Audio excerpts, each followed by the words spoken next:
പാലക്കാട് വീട് തകർന്ന് അമ്മയും മകനും മരിച്ചു. കണ്ണമ്പ്ര കൊട്ടേക്കാട് സ്വദേശികളായ സുലോചന, മകൻ രഞ്ജിത്ത് എന്നിവരാണ് മരിച്ചത്. എസ് വിനേഷ് കുമാറുണ്ട് വിവരങ്ങൾ നൽകാൻ. വിനേഷ്, എന്താണ് സംഭവിച്ചത്? എപ്പോഴായിരുന്നു അപകടം?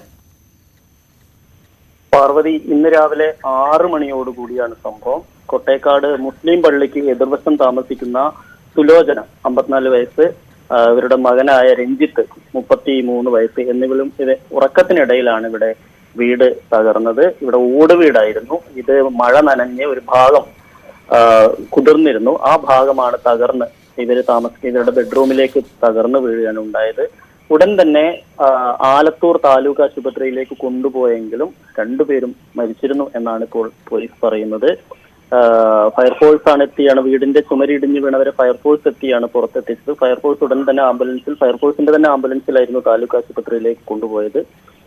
സുലോചന തൊഴിലുറപ്പ് ജോലി ചെയ്തും മകൻ സ്വകാര്യ ബസ്സിൽ ജീവനക്കാരനുമായാണ് ജോലി നോക്കുന്നത്. എന്തായാലും വളരെ ദുഃഖകരമായ കാര്യമായി പോയി. കാരണം പാലക്കാട് മറ്റുള്ള വടക്കൻ ജില്ലകളെ അപേക്ഷിച്ച് മഴ കുറവാണ്. പക്ഷെ ഒറ്റപ്പെട്ടതും ഇടയ്ക്കിടെയുള്ള ശക്തമായ മഴയാണ് ഇത് ലഭിച്ചുകൊണ്ടിരിക്കുന്നത്.